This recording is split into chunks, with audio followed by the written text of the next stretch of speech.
Hi guys, this is Taruni Verma from VN Coaching Classes. So guys अब start करते हैं हमारा next part राष्ट्रीय आंदोलन के संगठन का 1870 के दशक से 1947 तक के सफ़र का। और गाइस आगे चलने से पहले अगर आपने लाइक सब्सक्राइब और शेयर नहीं किया है तो प्लीज़ जल्दी से इसको सब्सक्राइब कर दीजिए ताकि मैं ऐसी वीडियोस लाती रहूं और आपको और हमारे साथ ऐसे ही बना रहे। सो गाइज लास्ट वीडियो में हमने महात्मा गांधी के सफ़र तक कवर कर लिया था और अब हम देखते हैं कि 1919 में गांधी जी ने अंग्रेज़ों द्वारा हाल ही में पारित किए गए रॉलेट कानून के खिलाफ सत्याग्रह का आह्वान किया। ये अब रॉलेट सत्याग्रह क्या है ये भी बहुत ज़्यादा इम्पोर्टेंट है।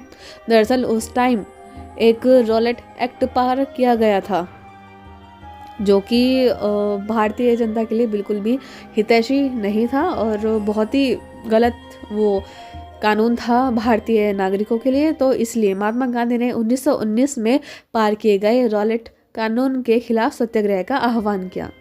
यह कानून अभिव्यक्ति की स्वतंत्रता जैसे मूल अधिकारों पर अंकुश लगाने, अभिव्यक्ति मतलब अपनी बात रखने का हक जो होता है उसको छीनने के लिए, उस पर अंकुश लगाने के लिए, पुलिस को और ज़्यादा अधिकार देने के लिए लागू किया गया। मतलब पुलिस का जो मन करे जहाँ मन करे किसी को भी अरेस्ट कर लिया, उसको उस पर चार्जेस लगा दिए और उसके खिलाफ वो इंसान नहीं कोई भी केस फाइल कर सकता था, ना ही आवाज़ उठा सकता था। महात्मा गांधी, मोहम्मद अली जिन्ना तथा अन्य नेताओं का मानना था कि सरकार के पास लोगों की बुनियादी स्वतंत्रताओं पर अंकुश लगाने का कोई अधिकार नहीं है। उन्होंने इस कानून को शैतान की करतूत और निरंकुशवादी बताया। निरंकुश मतलब जिस पे कोई कंट्रोल ना हो। गांधी जी ने लोगों से आह्वान किया कि इस कानून का विरोध करने के लिए 6 अप्रैल 1919 को अहिंसक विरोध दिवस के रूप में, अपमान व याचना दिवस के रूप में बनाया जाएगा। ठीक है गाइज, यहाँ से एक इम्पॉर्टेंट क्वेश्चन, एक इम्पॉर्टेंट पॉइंट और हमें मिलता है। और हड़ताल की जाए। आंदोलन शुरू करने के लिए सत्याग्रह सभाओं का भी गठन किया गया। रॉलेट सत्याग्रह ब्रिटिश सरकार के खिलाफ पहला, गाइस इंपॉर्टेंट पॉइंट, पहला अखिल भारतीय संघर्ष था। हालांकि मोटे तौर पर शहरों तक ये सीमित था और अप्रैल 1919 में पूरे देश में जगह जगह जुलूस निकाले गए, हड़तालों का आयोजन भी किया गया और सरकार ने इसको कुचलने के लिए दमनकारी रास्ता अपनाया। गाइस एक और इम्पोर्टेंट पॉइंट, बैसाखी 13 अप्रैल के दिन अमृतसर में जनरल डायर द्वारा जलियांवाला बाग हत्याकांड हुआ और इस हत्याकांड में बहुत ज़्यादा बड़ी संख्या में जनसंहार हुआ, बहुत सारे लोग मारे गए और इस पर रविंद्रनाथ टैगोर ने अपनी पीड़ा और गुस्सा जताते हुए नाइटहुड की उपाधि वापस लौटा दी। गाइस इस वाले चैप्टर को मैंने पहले ही बोला था, बहुत ध्यान से देखिएगा क्योंकि यहाँ से देखिए कितने इम्पोर्टेंट पॉइंट्स हमको मिल रहे हैं। ठीक है, नेक्स्ट ये कोशिश की गई कि इस सत्याग्रह के दौरान ब्रिटिश शासन के खिलाफ हिंदू मुसलमानों के बीच गहरी एकता बनाई रखी जाए और महात्मा गांधी भी वैसे यही चाहते थे और सभी हिंदू मुसलमान और अन्य धर्मों के लोग एक साथ रहे। यह उन्हीं लोगों का देश है और उनकी यही गहरी आकांक्षा थी किसकी, महात्मा गांधी की, कि हिंदू और मुसलमान किसी भी न्यायपूर्ण उद्देश्य के लिए एक दूसरे का समर्थन करें। और अब और इम्पोर्टेंट आंदोलन, खिलाफत आंदोलन और असहयोग आंदोलन। ठीक है, खिलाफत का मुद्दा इसी तरह का एक ज्वलंत मुद्दा था। 1920 में अंग्रेजों ने तुर्की के सुल्तान खलीफा पर बहुत सख्त संधि थोप दी थी और जलियांवाला बाग हत्याकांड की इस तरह की घटना पर भी भारत के लोगों में बहुत ज़्यादा गुस्सा था। इवन भारतीय मुसलमान भी यही चाहते थे कि पुराने ऑटोमन साम्राज्य में स्थित पवित्र मुस्लिम स्थानों पर खलीफा का नियंत्रण बना रहना चाहिए। खिलाफ स्थानों पर खलीफा का नियंत्रण बना रहना चाहिए। इवन खिलाफत आंदोलन के नेता नेम ध्यान रखना गाइस, मोहम्मद अली और शौकत अली। ठीक, मोहम्मद अली और शौकत अली अब एक सर्वव्यापी असहयोग आंदोलन शुरू करना चाहते थे। गांधी जी ने उनके आह्वान का समर्थन किया और कांग्रेस से आग्रह किया कि वे पंजाब में हुए अत्याचारों, कौन सा, जलियांवाला बाग हत्याकांड में हुए अत्याचार के खिलाफ मिलकर अभियान चलाए और स्वराज्य की मांग करें। 1921-1922 के दौरान असहयोग आंदोलन को और गति मिली। हजारों विद्यार्थी ने क्या किया, स्कूल कॉलेजेस छोड़ दिए। मोतीलाल नेहरू, C.R. दास, C. राजगोपालाचारी, आसफ अली, बहुत सारे वकीलों ने वकालत छोड़ दी। अंग्रेजों द्वारा दी गई उपाधियों को भी वापस कर दिया और विधानमंडलों का बहिष्कार कर दिया। जगह जगह लोगों ने विदेशी कपड़ों की होली जलाई। 1920 से 1922 के बीच विदेशी कपड़ों के आयात में भी भारी गिरावट आ गई।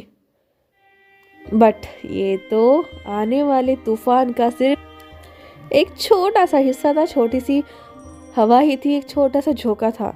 देश के ज्यादातर हिस्सों में तो एक भारी विद्रोह के आसार खड़े हो चुके थे। लोगों की पहलकदमी, कुछ लोगों ने क्या किया कि गांधी जी के इस आह्वान का, जो ये आंदोलन गांधी जी ने स्टार्ट किया था, उसका अपना ही अलग मतलब निकाल के अपनी एरियाज के या फिर अपनी ही कुछ मुद्दे जोड़ के उस आंदोलन को आगे चला दिया। For an example, Kheda Gujarat में पाटीदार किसानों ने अंग्रेजों द्वारा थोप दिए गए भारी लगान के खिलाफ अहिंसक अभियान चलाया। ठीक है, तटीय आंध्र प्रदेश और तमिलनाडु के भीतरी भागों में शराब की दुकानों की घेरेबंदी कर दी। आंध्र प्रदेश के गुंटूर जिले में आदिवासी और गरीब किसानों ने बहुत सारे वन सत्याग्रह, गाइस इंपॉर्टेंट पॉइंट, वन सत्याग्रह किए। किस एरिया में? आंध्र प्रदेश के गुंटूर जिले में। और इन सत्याग्रह में कई बार वे चराई शुल्क अदा किए बिना भी अपने जानवरों को जंगल में छोड़ देते थे। हड़ताल थी इसलिए कि औपनिवेशिक सरकार ने ना वन संसाधनों में बहुत सारे अधिकारों को सीमित कर दिया था, बहुत सारे टैक्सेस लगा दिए थे, बहुत सारी रेस्ट्रिक्शंस थोप दी थी। उन्हें यकीन था कि गांधी जी उन पर लगे कर कम करा देंगे और वन कानूनों को भी खत्म करवा देंगे। बहुत सारे वन गांवों में किसानों ने स्वराज्य का ऐलान कर दिया क्योंकि उन्हें उम्मीद थी कि गांधी राज बहुत जल्दी स्थापित होने वाला है। ठीक है, सिंध, जो कि फिलहाल के लिए पाकिस्तान में है, में मुस्लिम व्यापारी और किसान खिलाफत के आह्वान पर बहुत ज़्यादा उत्साहित थे। बंगाल में भी खिलाफत असहयोग आंदोलन के गठबंधन ने जबरदस्त सांप्रदायिक एकता को जन्म दिया। ठीक, और इससे राष्ट्रीय आंदोलनों को एक नई ताकत मिली। पंजाब में सिखों के अकाली आंदोलन ने अंग्रेजों की सहायता से गुरुद्वारों में जब में बैठे भ्रष्ट महंतों को हटाने के लिए आंदोलन चलाया। ठीक है, पंजाब में गुरुद्वारों में अंग्रेजों के सपोर्ट से जो लोग आके महंत बनकर बैठ गए थे, उन लोगों को हटाने के लिए, जो वो भ्रष्ट थे उनको हटाने के लिए ये आंदोलन चलाया। यह आंदोलन असहयोग आंदोलन से काफ़ी घनिष्ठ रूप से जुड़ा हुआ दिखाई देता था। असम में गांधी महाराज की जय हो के नारे लगाते हुए चाय बागान मजदूरों ने अपनी तनख्वाह में इजाफे की मांग शुरू कर दी।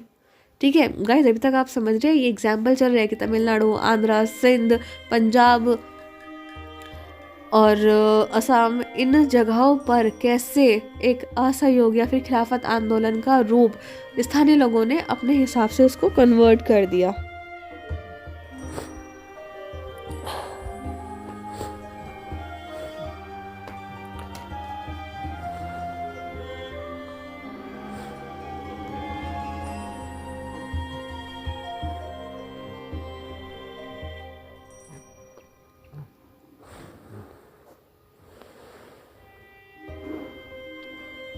जनता के महात्मा। ठीक है, इन एग्जाम्पल्स के बेस पे हम देख सकते हैं कि कई जगह लोग गांधी जी को एक मसीहा मानने लगे थे। लोगों को लगता था कि वो उनको मुसीबतों से, गरीबी से छुटकारा दिलवा देंगे। ठीक है, गांधी जी सपोर्ट करते थे वर्गीय एकता का, मतलब जो अलग अलग वर्ग है, विभिन्न वर्ग है समाज के, उनके बीच एकता का, उनके टकरावों को दूर करके। और किसानों को लगता था कि गांधी जी जमींदारों के खिलाफ उनके संघर्ष में हेल्प करेंगे। खेतीहार मजदूरों को यकीन था कि गांधी जी उन्हें जमीन दिलवा देंगे। इवन एक बार तो ये तक होने लगा था कि लोगों ने अपनी उपलब्धियों के लिए भी गांधी जी को श्रेय दिया। एग्जाम्पल, एक शक्तिशाली आंदोलन हुआ संयुक्त प्रांत, यूनाइटेड प्रिंसलीज, जिसको बोलते हैं यूपी, ठीक, स्थित प्रतापगढ़ के किसानों ने पट्टेदारों की गैर कानूनी बेदखली को रुकवाने में सफलता पा ली थी। बट उन लोगों को लगता था कि सिर्फ गांधी जी की वजह से हुआ है। इवन कई बार तो ऐसी कार्रवाइयाँ भी होती थी गांधी जी के नाम पे, जो कि गांधीवादी आदर्शों के बिल्कुल ही खिलाफ थी। ठीक है, आप समझ पा रहे हैं कि गांधी जी की कितनी ज़्यादा प्रसिद्धि बढ़ चुकी थी उस टाइम। सो गाइस, अब मिलते हैं अपनी नेक्स्ट वीडियो में। Till then, like, subscribe and share. Thank you.